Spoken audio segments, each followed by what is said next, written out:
पांच राज्यों के विधानसभा चुनावों के नतीजे आ रहे हैं, यानी कि रुझान अब तक निकलकर सामने आए, नतीजे नहीं आए, रुझान है। लेकिन क्या जो सोच कर निकले थे इस बार भारतीय जनता पार्टी के नेता कि पश्चिम बंगाल में खेल कर लिया जाएगा, हमने आपको दिखाया कि केंद्रीय बल लगा दिया गया, एनआईए की टीम तक पहुंची थी, एक खास अधिकारी को वहां पर तैनात किया गया था, ये तमाम चीजें थी, क्या ये कामयाब हुई? शुरुआत या रुझान जो था वो तो यही कह रहा था कि है। आप हालत लगाइए कि अंदाजा लगाइए कहां पहुंच गई थी बीजेपी। बहुमत से भी 4 सीटें आगे, यानी 151 152 तक पहुंचा दी, 154 तक पहुंचा दी गई। लेकिन हालत अब क्या है? क्या भारतीय जनता पार्टी 100 का आंकड़ा भी पार कर पा रही है? अभी अभी ताजा रुझान के मुताबिक 100 के आंकड़े से भी नीचे बीजेपी जा चुकी है। हां, भारतीय जनता पार्टी को लेकर आप समझते हैं कई चैनल्स अभी भी अड़िग हैं कि उसे 100 से ऊपर ही रख रहे हैं रुझानों में, लेकिन ताजा और स्पष्ट रुझान आज आपको दिखाने जा रहा हूं। यह तगड़ा झटका इसलिए भी है बीजेपी के लिए क्योंकि सारा फोकस इस बार इन 5 राज्यों में, चाहे वो पुडुचेरी हो, तमिलनाडु हो, केरल हो, असम हो या पश्चिम बंगाल पर ही फोकस था। और क्या पश्चिम बंगाल में ममता बनर्जी की सरकार की वापसी होगी? क्या होगी? नहीं होगी? या फिर बीजेपी वाकई धराशायी होने जा रही है? क्योंकि जिस तरह के हालात शुरुआत में बने तो लगा भारतीय जनता पार्टी ने क्लीन स्वीप कर लिया है, लेकिन ताजा आंकड़े बता रहे हैं कि भारतीय जनता पार्टी उतनी सीटें भी हासिल नहीं कर पा रही है, यानी 52 से 54 सीटें एकदम धड़ाम नीचे गिरी है। नमस्कार, मैं हूं प्रज्वल गौतम और आप देख रहे हैं न्यूज सर्किल। ताजा रुझान जो है वो पहले आपको दिखाता चल रहा हूं। यह रुझान कुछ बताता है, देखिए ये जो रुझान है इस समय का बता रहा हूं, क्योंकि ये भी 154 तक पहुंच गया था, यानी 154 सीटों पर बीजेपी आगे चल रही थी। लेकिन ताजा क्या है? 134 सीटों पर टीएमसी, 99 सीटों पर बीजेपी, 2 पर कांग्रेस को भी नहीं गिनेंगे क्योंकि कांग्रेस का खेला वहां पर है ही नहीं। लड़ाई सीधी कांटे की टक्कर बीजेपी और टीएमसी के बीच। टीएमसी को हराने के लिए क्या क्या किया गया ये हम सबको पता है, और ये पश्चिम बंगाल इसलिए और ज्यादा जरूरी है क्योंकि इससे पहले भी प्रधानमंत्री जब से हैं नरेंद्र मोदी साहब, 2 टर्म के चुनाव ऐसे हुए हैं जिनमें उन्होंने सोचा कि ममता बनर्जी की सरकार को पलट देंगे या फिर पश्चिम बंगाल में अपनी सरकार बना लेंगे, और हर बार उन्हें दिक्कतों का सामना करना पड़ा। लेकिन इस बार क्या यह होने जा रहा है? क्या वाकई ममता बनर्जी वापसी करने जा रही है? क्योंकि यहां के हालात अगर देखूं तो 134 सीटें, अभी ज्यादा सीटों पर ईवीएम नहीं खुली हैं, कुल मिलाकर 235 सीटें हैं जिन पर अभी ईवीएम खुली है, यानी कि तकरीबन 58 सीटों पर और अभी ईवीएम खुलना बाकी है।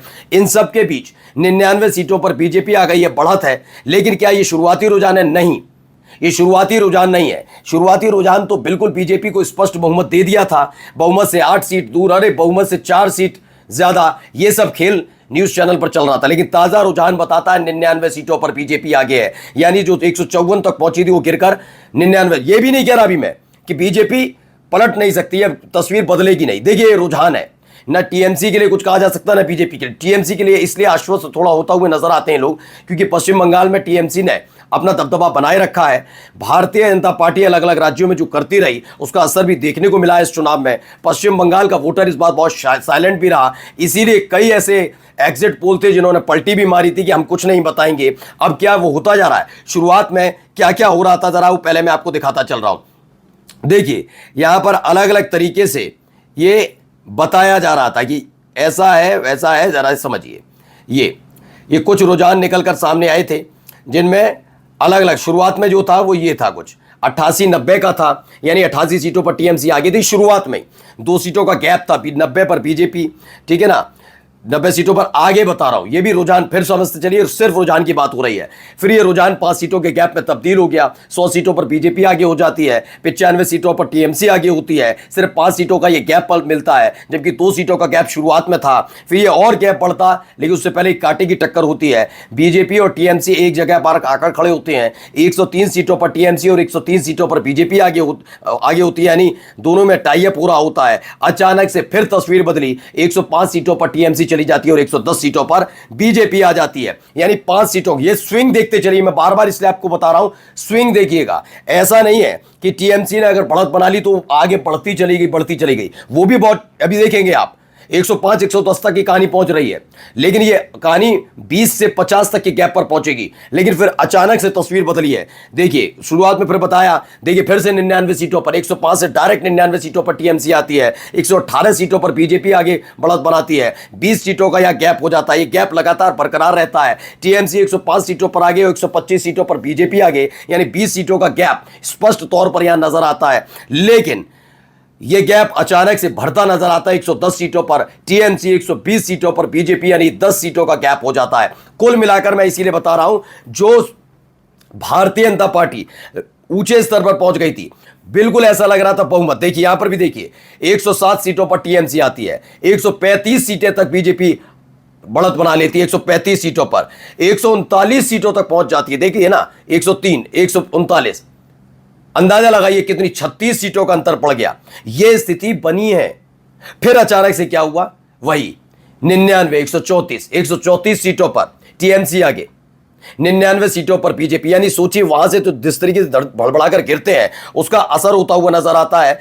और ताजा रुझान ये बता रहे हैं कि फिलहाल जो भारतीय जनता पार्टी के नेता हैं, वो अभी इस बात को लेकर आश्वस्त इसलिए भी नहीं है क्योंकि जहां भारतीय जनता पार्टी मजबूत है पश्चिम बंगाल में, सिर्फ वहीं की अभी काउंटिंग हो रही है, वहां ज्यादा तेज रफ्तार से काउंटिंग हो रही है। अभी दक्षिण जो पश्चिम बंगाल है, दक्षिण बंगाल, वहां की ईवीएम मशीन खोलना बाकी है। और अगर ये खुली और उसके बाद चीजें चेंज हुई तो बड़ी बात नहीं है। फिलहाल आप देखते चलिए क्या चल रहा है। एक जो बताया 134 और 99 सीटें, यानी कहां खड़े थे, कहां आकर खड़े हो गए। चलिए चलते चलते आपको दिखा दें, 73 सीटों पर असम में बीजेपी आगे होना भी था, क्योंकि देखिए जहां जहां भारतीय जनता पार्टी के पास मशीनरी है, वहां भारतीय जनता पार्टी ने इसका बहुत जबरदस्त तरीके से इस्तेमाल किया। पहले ऐसा इनको लगता था कि जैसे इनके कुछ राज्य हैं, जैसे मध्य प्रदेश है, छत्तीसगढ़ है, इन राज्यों में ना लगता था नहीं हमारा कोई कुछ कर नहीं सकता, हम सत्ता में रहेंगे, ये सोचते थे। लेकिन वहां पर जब सत्ता परिवर्तन हुआ, तब से इन्होंने वहां पर भी अपना इस्तेमाल किया मशीनरी का। और हरियाणा, जिसमें खुद ही ये स्पष्ट हो चुका था कि सत्ता में हरियाणा में नहीं आएगी, क्लीन स्वीप होगा कांग्रेस का, वहां हरियाणा में मशीनरी का इस्तेमाल हुआ, ये क्लियर था। महाराष्ट्र में हुआ था, पश्चिम बंगाल में भी करने की कोशिश की, क्योंकि पश्चिम बंगाल में ममता बनर्जी की सरकार है, इसलिए वो कर नहीं पाए। लेकिन केंद्रीय सुरक्षा बल भेजना, चुनाव आयोग तय करता है कौन सा अधिकारी कहां नियुक्त होगा, तो वो सब चीजें करना, वहां करने की कोशिश की गई। और इसके अलावा असम तो है ही, असम में तो शुरुआत से देखिए 73 सीटों पर बीजेपी आगे, कांग्रेस 27, यानी भारतीय जनता पार्टी सरकार फिर से बना रही है, हेमंत बिस्वा मुख्यमंत्री बन सकते हैं। केरल में बीजेपी को कोई पूछने वाला नहीं है, लेफ्ट के साथ 53, कांग्रेस प्लस 83, यानी कि यूडीएफ जो है कांग्रेस का गठबंधन सत्ता में आता हुआ नजर आ रहा है 83 सीटों पर। एलडीएफ की बात करें तो 53 सीटें, 140 में से 83 सीटों पर अगर यूडीएफ आगे है तो सरकार सत्ता में आना तय है। पुडुचेरी में भी 22 सीटों पर बीजेपी आगे है, यानी सरकार, यानी कुल मिलाकर अगर आप आंकड़ा देखेंगे तो अच्छी खबर असम से है बीजेपी के लिए, पुडुचेरी से है बीजेपी के लिए, केरल से और तमिलनाडु से सीधे सीधे कांग्रेस के लिए। और फिलहाल अभी की जो ताज़ा तस्वीर नजर आ रही है उसके मुताबिक मैं कहूंगा टीएमसी के लिए अभी तक अच्छी खबर है, 134 सीटों पर बढ़त है। हाँ, कुछ न्यूज़ चैनल ज़बरदस्ती रुझान में ऊपर नीचे करके अभी जब तक आप तक वीडियो पहुंचेगी तब तक आपको बताने की कोशिश की जाएगी। लेकिन फिलहाल इन सब के बीच स्विंग बहुत ज़बरदस्त चल रहा है। तस्वीर 3 बजे के बाद ही स्पष्ट हो पाएगी, साफ हो पाएगी। इसलिए मैं कहता हूं कि जल्दबाजी में ये जश्न वाली जो तस्वीरें देखकर मत सोचिए कि पश्चिम बंगाल में ममता बनर्जी की वापसी हुई या फिर ममता बनर्जी सत्ता से चली गई है, क्योंकि ज़बरदस्त फाइट तो है, लेकिन इस फाइट में अभी भी टीएमसी ने पकड़ बना रखी है। नमस्कार।